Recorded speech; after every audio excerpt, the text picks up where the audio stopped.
কি হৃদয় সাহেব, এবার সবগুলা রোজা রাখতে পারবা না ইনশাআল্লাহ? এটা কেমন কথা কোন হুজুর সাহেব? আমার উপর রোজা ফরজ হয়েছে না? আমি আরো ভাবতেছি আপনার বয়স টয়স হয়েছে, আপনি রোজা রাখতে পারেন কিনা। মাশাআল্লাহ মাশাআল্লাহ, আমি রোজা রাখতে পারবো ইনশাআল্লাহ। কত বছর রোজা রাখতে পারিনি গ্যাস্ট্রিকের কারণে, তো এবার চিন্তা ভাবনা করছি সবগুলো রোজা করবো, সাথে সাথে যেসব রোজা বাদ পড়ছে সেগুলো শুদ্ধ করবো। তোবা তোবা আস্তাগফিরুল্লাহ, রোজা তো 30টা, তুমি বাড়াই ছাড়াই করবা কেমনে? আগে তো কোনদিন রোজা রাখি নেই হুজুর, রোজা বাড়াটারি করার কোনো ব্যবস্থা নাই।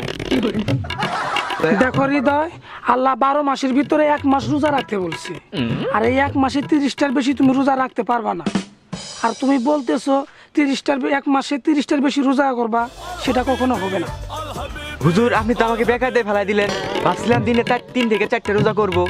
আচ্ছা হুজুর, আমি আমার সাথে পরে দেখা করতেছি।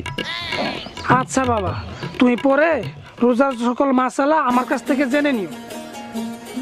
আসসালামু আলাইকুম।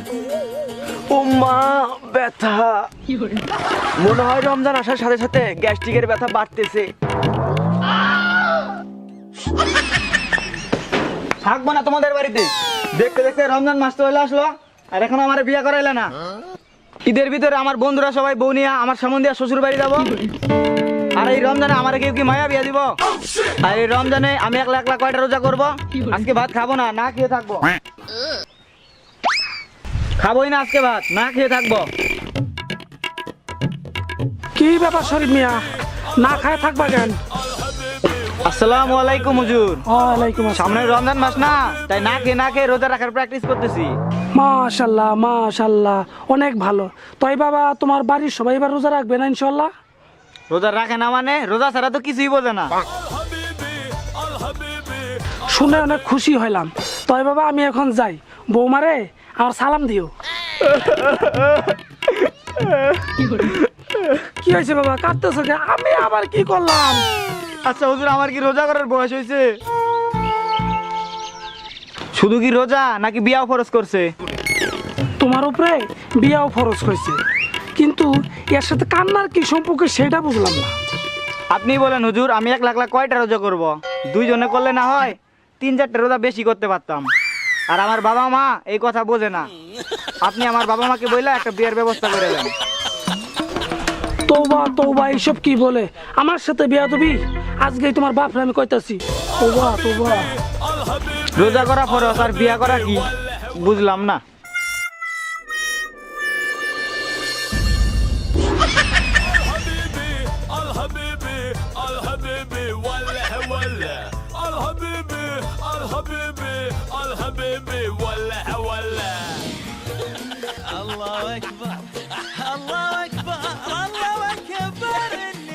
কেরে মামুন, তুই আবার হুজুর হইলি কবে থেকে? আরে না, সামনে রমজান মাস আসতেছে না, তাই একটু লেবাস পাল্টিয়ে নামাজ কালাম ধরছি। আমার রোজার ফরজ হয়ে গেছে না। তোর তো ভালো করে মুসলমানই হয় নাই, আর তুই হুজুরের ব্যাস ধরছস। আর বাদ দে, ফজরের নামাজ পড়ছস? আরে না, ফজরের নামাজের সময় আমার কানে আজান আসেই নাই। আমাদের মসজিদের মাইকের সাউন্ড একটু কম তো। আমি এখন ঘুম থেকে উঠে জোহরের নামাজ পড়তে যাইতেছি। যাই। এই বাটপার, মসজিদের মাইকের সমস্যা নাকি তোর? এখন তো জোহরের নামাজের আজানই দেয় নাই, আর তুই জোহরের নামাজ পড়তে যাস? বাটপারি করা জায়গা পাস না? আমার কানে তো আজানের শব্দ ঠিকই আসে। মাইক যদি ঠিক থাকে তাহলে মুয়াজ্জিন সাহেব ভালো করে আজান দিতে পারে না। রোজা আসার আগে মুয়াজ্জিন পরিবর্তন করতেই হবে। আগে নিজে ভালো হ, তারপরে অন্যজনকে দোষ দিস। সমাজে তোদের মতো কিছু লেবাসদারি লোকের জন্য ইসলাম আজকে নির্যাতিত, অবহেলিত।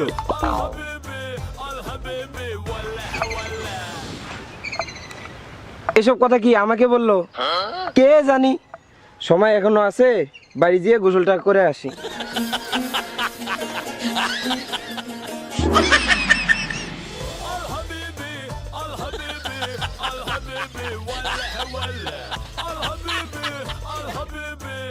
কিরা হৃদয়, এত তারা কই যাইতেছ?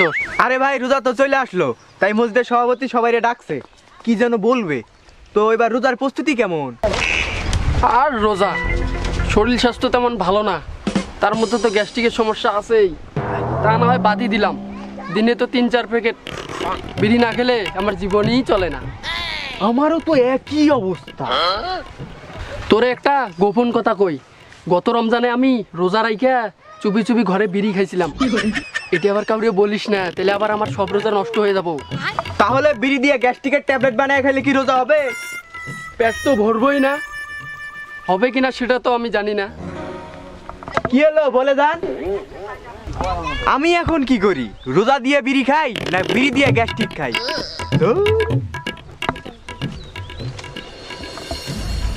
শরীফ সাহেব, আপনি তো জানেন আমার শরীর স্বাস্থ্য বেশি ভালো না, তারাবির নামাজও ভালোভাবে পড়তে পারি না। দেখি যাই নামাজের যদি একটা শর্টকাট ব্যবস্থা করা যায়।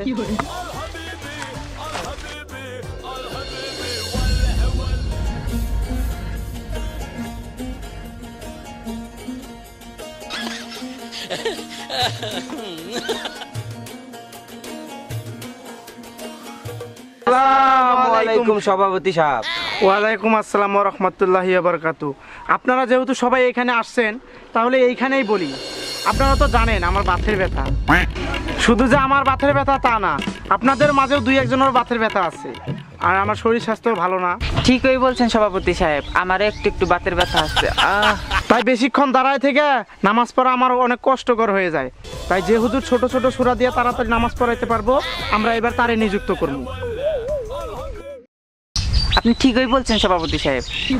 শুধু তাই না, গতবার মুয়াজ্জিন সাহেব ইফতারির সময় 1 মিনিট পর আজান দিছিল। এবার মুয়াজ্জিন সাহেব পরিবর্তন করতেই হবে। সভাপতি সাহেব, এইটা তো মানে নেওয়া যায় না। সভাপতি সাহেব, আমার একটা কথা আছে। কি কথা বলো? এবার 27শে রমজানে অনেক ধুমধাম করে ইফতারি দেব, যাতে আশেপাশে দুই একটা গ্রামের লোক তাক লেগে যায়। আমাদের সমাজের একটা মান সম্মান আছে না? কথাটা মন্দ বলেন নাই আপনি। আপনি থামেন সভাপতি সাহেব। হুজুর সাহেব আসছে। হুজুর সাহেব, আসসালামু আলাইকুম। আজকে তো আমরা আপনাকে ডাকছি। আপনি চুপ থাকেন, আমি আড়াল থেকে সব শুনছি। আপনারা এটা কি করতে চাইতেছেন? আরে আপনি তো রোজাই রাখেন না, আপনার আবার কিসের সম্মান? লোক দেখানো ইবাদত, আল্লাহ লোক দেখানো ইবাদত পছন্দ করেন না। আপনি সারাদিন রোজা থেকে যা কিছু করেন না কেন, যা কিছু চুপে চাপে খান না কেন, আল্লাহ সব দেখেন। আর নামাজের সময় তাড়াহুড়া করা ঠিক নয়। একজনের সমস্যা আরেকজনের তো সমস্যা নয়। একজনের জন্য আরেকজনের যে নামাজ ক্ষতি করা যাবে না, এতে আল্লাহ নারাজ হন। আপনি ছোট সূরা বা বড় সূরা দিয়ে নামাজ পড়েন না কেন, লক্ষ্য রাখতে হবে আমাদের সূরা যেন সঠিক হয়, নামাজটা যেন সঠিক হয়, তাহলে আল্লাহ আমাদের নামাজ কবুল করবে। আর আপনি কি বলছেন? আপনি হালাল রুজি দিয়ে অল্প কিছুতে ইফতার করেন, এতেই আল্লাহ খুশি হবেন, আল্লাহ সন্তুষ্ট থাকবেন। মানুষকে লোক দেখানো ইফতার করা লাগবে না। এইরকম আর অনেক মাসালা আছে যা আপনাদেরকে আমি শেখাবো। আপনারা সময় করে আমার কাছে আসবেন, আপনাদেরকে আমি সকল মাসালা শিখিয়ে দেবো, রোজার সকল মাসালা। আপনি ঠিকই বলছেন হুজুর, আমরা দুনিয়াদারির মায়ায় পড়ে লোক দেখানো ইবাদত করি। আল্লাহ তাআলা লোক দেখানো ইবাদত পছন্দ করে না, আমরা সেটা বুঝতে পারছি। তাহলে এবার আমরা রোজার সকল প্রকার নিয়ম মেনে রোজা রাখবো ইনশাআল্লাহ। আলহামদুলিল্লাহ, আল্লাহ যেন আমাদের সকলকে সবগুলো রোজা করার তৌফিক দান করে। আমিন।